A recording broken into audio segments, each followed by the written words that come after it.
राजस्थान विधानसभा चुनावों के लिए होने वाले मतदान में अब कुछ ही घंटों की देरी है। ऐसे में राजस्थान में क्या इस बार कांग्रेस पार्टी की वापसी होने जा रही है या फिर भारतीय जनता पार्टी यहां पर सरकार बनाने वाली है? यह एक ऐसा सवाल है जिसका जवाब हर कोई जानना चाहता है, क्योंकि इस बार का राजस्थान का चुनाव बड़ा ही दिलचस्प बन चुका है। राजस्थान में इस बार कांग्रेस और भारतीय जनता पार्टी के अलावा 6 छोटी पार्टियां भी चुनाव लड़ने वाली है। इसके अलावा भारतीय जनता पार्टी और कांग्रेस पार्टी ने जिन उम्मीदवारों को टिकट नहीं दिया है, वो बागी उम्मीदवार भी चुनावी मैदान में उतर चुके हैं और दोनों ही पार्टियों के लिए चुनौती खड़ी कर चुके हैं। ऐसे में माना यह जा रहा है कि राजस्थान के चुनाव में इस बार छोटी पार्टियां और बागी उम्मीदवार महत्वपूर्ण भूमिका निभाने वाली है और सत्ता की चाबी इन्हीं उम्मीदवारों के पास रहने वाली है। ऐसे में चुनावों से एन पहले एक सर्वे सामने आया है, कौन कहां जीत रहा है। राजस्थान में इस बार 100 के जादुई आंकड़े को कौन सी पार्टी सफलता से छूती नजर आ रही है। ऐसे में कौन कहां जीत रहा है, तमाम जिलों का वो सर्वे हम आप लोगों के सामने रखने वाले हैं, तो आप बन रहे वीडियो के आखिर तक, क्योंकि शनिवार को राजस्थान में मतदान होने वाला है और इस मतदान में राजस्थान की जनता तमाम उम्मीदवारों की किस्मत ईवीएम मशीन में कैद कर देने वाली है। किसकी किस्मत चमकेगी यह तो चुनावी नतीजों में पता चलेगा। राजस्थान के चुनाव में भारतीय जनता पार्टी ने अपने सांसदों को मैदान में उतारा है। भारतीय जनता पार्टी के इस फैसले में कई निर्वाचन क्षेत्रों पर इस बार बीजेपी का संतुलन भी बिगड़ गया है, जिससे विद्यानगर से चुनाव लड़ने के लिए और राजसमंद से सांसद दिया कुमारी को चुनावी मैदान में उतारा गया, तो भारतीय जनता पार्टी को इसके लिए चित्तौड़गढ़ में वसुंधरा के वफादार और मौजूदा विधायक को दूसरी जगह शिफ्ट करना पड़ा है। बीजेपी के इस फैसले का प्रभाव चुनावी मैदान में पड़ सकता है। सांचौर की बात कर ली जाए तो सांचौर में सांसद देवजी पटेल ने अपने दोनों बागी उम्मीदवारों को यानी राम चौधरी और जनाराम चौधरी को मनाकर एकजुट कर लिया है, लेकिन शिव विधानसभा सीट पर भारतीय जनता पार्टी के उम्मीदवार स्वरूप सिंह खारा का सामना 2 बागी उम्मीदवार कर रहे हैं। ऐसे में एक रविंद्र सिंह भाटी है तो दूसरा जालम सिंह है और ऐसी भी कई सीटें हैं जहां पर भारतीय जनता पार्टी और कांग्रेस पार्टी के उम्मीदवारों का खेल अन्य पार्टी यानी बागी उम्मीदवार बिगाड़ते नजर आ रहे हैं। ऐसे में आखिरी ओपिनियन पोल के आंकड़े क्या कह रहे हैं,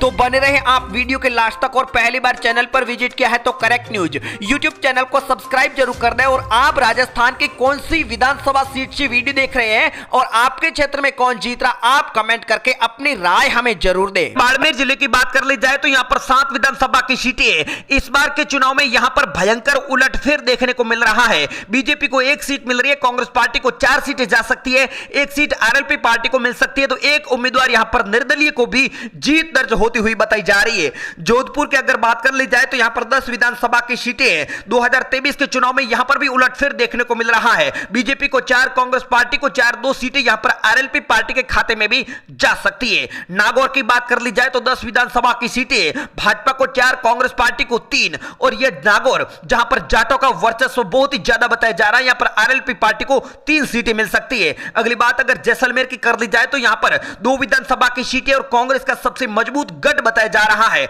लेकिन यहां पर भी भयंकर उलटफेर देखने को मिल रहा है। 1 सीट पर बीजेपी का कमल खिल सकता है, 1 सीट कांग्रेस पार्टी के खाते में जा सकती है। पाली का भी वही हाल है, 6 विधानसभा की सीटें, इस बार भी यहां पर परिवर्तन नजर आ रहा है। बीजेपी को 4 सीटें जा रही है, जबकि कांग्रेस पार्टी के खाते में 2 विधानसभा की सीटें जा सकती है। सिरोही की बात कर ली जाए तो यहां पर 3 विधानसभा की सीटें, लेकिन इस बार यहां पर भी चुनावी नतीजे प्रभावित कर सकते हैं। बीजेपी को 2 सीटें, जबकि कांग्रेस पार्टी के खाते में 1 विधानसभा की सीट जा रही है। जालौर की बात कर ली जाए तो यहां पर 5 विधानसभा की सीटें, यहां पर भी बीजेपी का कमल 3 सीटों पर खिल सकता है, जबकि कांग्रेस पार्टी के खाते में 2 विधानसभा की सीटें 2023 के विधानसभा के चुनाव में जाती नजर आ रही है। गंगानगर जिले की बात कर ली जाए तो यहां पर 6 विधानसभा की सीटें, इस बार यहां के भी नतीजे अलग होने वाले हैं। यहां पर बीजेपी को 3 सीटें जा सकती है, कांग्रेस पार्टी के खाते में 2 विधानसभा की सीटें, 1 सीट आरएलपी के खाते में जा सकती है। बीकानेर की बात कर ली जाए तो यहां पर 7 विधानसभा की सीटें, यहां पर भी परिवर्तन देखने को मिल रहा है। बीजेपी के खाते में 4 सीटें जा सकती है, कांग्रेस पार्टी को 3 सीटें, अदर को यहां पर एक भी सीट नहीं जा सकती है। उदयपुर की बात कर ली जाए तो यहां पर दोनों ही पार्टियों में कांटे की टक्कर बताई जा रही है। 8 सीटों में से 4 पर बीजेपी का कमल खिल सकता है, जबकि 4 सीटों पर कांग्रेस पार्टी भी अपनी जीत दर्ज कर सकती है। अगली बात अगर डूंगरपुर की कर ली जाए तो यहां पर भी वैसा ही हाल है, क्योंकि यहां पर भी बीजेपी कांग्रेस में सीधी टक्कर बताई जा रही है। 4 विधानसभा की सीटों में से 2-2 सीटों पर दोनों ही पार्टियां अपनी जीत दर्ज कर रहे हैं। अगर बांसवाड़ा की बात कर ली जाए तो यहां पर 5 विधानसभा की सीटों में से कांग्रेस का दबदबा ज्यादा बताया जा रहा है। कांग्रेस पार्टी को 3 सीटें मिल रही, जबकि बीजेपी को यहां पर 2 सीटें मिल सकती है। अगला जिला हमारे सामने आ चुका प्रतापगढ़, जो भाजपा का सबसे बड़ा गढ़ भी माना जाता है, और यहां पर 2023 के चुनाव में कांग्रेस पार्टी अपना खाता नहीं खोल पा रही है, जबकि बीजेपी को दोनों सीटों पर जीत दर्ज हो सकती है। झालावाड़ की बात कर ली जाए तो यहां पर 4 विधानसभा की सीटें, यहां पर भी पूरी तरह से माहौल बीजेपी के पक्ष में नजर आ रहा है। 3 सीटों पर बीजेपी का कमल खिल रहा है, जबकि 1 सीट कांग्रेस के खाते में जा सकती है। चित्तौड़गढ़ में इस बार यहां पर भी बड़ा उलटफेर देखने को मिल रहा है। 5 सीटों में से बीजेपी को 2, जबकि कांग्रेस पार्टी के खाते में 3 विधानसभा की सीटें जा सकती है 2023 के चुनाव में। कोटा की बात कर ली जाए तो यहां पर 6 विधानसभा की सीटें, यहां पर कांग्रेस पार्टी बरकरार रहती नजर आ रही है। कांग्रेस का यहां पर जादू चल रहा है, 4 सीटों पर जीत दर्ज कर रही है, जबकि बीजेपी को मात्र 2 सीटें मिल सकती है। 12 में कांटे की टक्कर बताई जा रही है। बीजेपी और कांग्रेस में 4 विधानसभा की सीटें हैं, बीजेपी को 2 सीटें जा सकती है, जबकि चुनावों के नतीजों के हिसाब से बीजेपी को 2, कांग्रेस को भी 2 सीटें जा सकती है।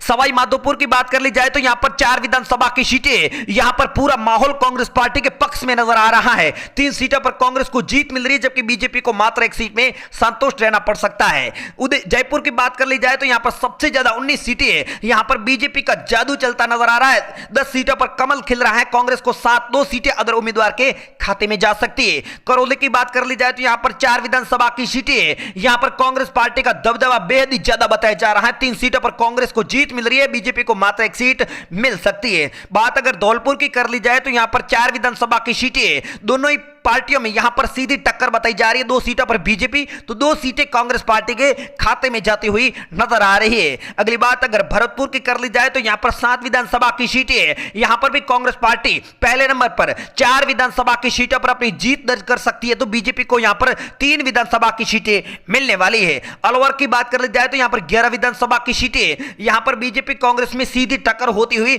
बताई जा रही। साथियों आप देख सकते हैं बीजेपी को 5, कांग्रेस को 5, 1 सीट अदर उम्मीदवार को मिल सकती है। सीकर की बात कर ली जाए तो यहां पर 8 विधानसभा की सीटें, 8 सीटों में से बीजेपी यहां पर पहले नंबर पर, यानी यहां पर बीजेपी को बहुत ही ज्यादा समर्थन मिल रहा है। 5 सीटों पर कब्जा हो रहा है, कांग्रेस को 3 सीटें मिल सकती है। झुंझुनू की बात कर ली जाए तो यहां पर 7 विधानसभा की सीटें, यहां पर भी कांटे की टक्कर बताई जा रही है, मगर कांग्रेस पार्टी को 4 सीटें मिल रही है, जबकि बीजेपी 1 सीट पीछे 3 सीटों पर जीत दर्ज कर रही है। चूरू डिस्ट्रिक्ट की बात कर ली जाए तो यहां पर 6 विधानसभा की सीटें, यहां पर भारतीय जनता पार्टी का दबदबा 2023 की विधानसभा के चुनाव में ज्यादा बताया जा रहा है। कांग्रेस को 2, बीजेपी को 4। भीलवाड़ा की बात कर ली जाए तो यहां पर 7 विधानसभा की सीटें, यहां पर बीजेपी का जादू सिर चढ़कर बोल रहा है। 4 सीटों पर भाजपा का कमल खिल सकता है, जबकि 3 सीटें कांग्रेस के खाते में जा सकती है। राजसमंद की बात कर ली जाए तो यहां पर 4 विधानसभा की सीटें, भाजपा यहां पर भी पहले नंबर पर 3 सीटों पर जीत दर्ज कर सकती है, जबकि कांग्रेस पार्टी के खाते में 1 विधानसभा की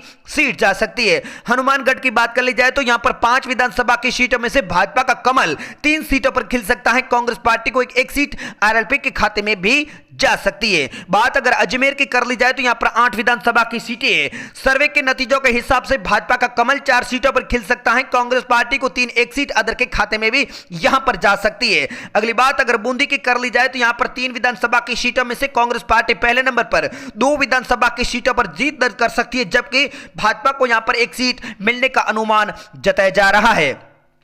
बात अगर टोंक डिस्ट्रिक्ट की कर ली जाए तो यहां पर यह सबसे बड़ा कांग्रेस का गढ़ भी माना जा रहा है। 4 सीटों में से बीजेपी को मात्र 1 सीट मिल रही है, जबकि कांग्रेस पार्टी के खाते में 3 विधानसभा की सीटें जा सकती है। दौसा डिस्ट्रिक्ट की बात कर ली जाए तो यहां पर भी कांग्रेस पार्टी पहले नंबर पर 5 में से 3 सीटों पर जीत दर्ज कर सकती है। बीजेपी को मात्र 2 सीटों में संतुष्ट रहना पड़ेगा, अदर पार्टी का यहां पर खाता नहीं खुलने वाला है।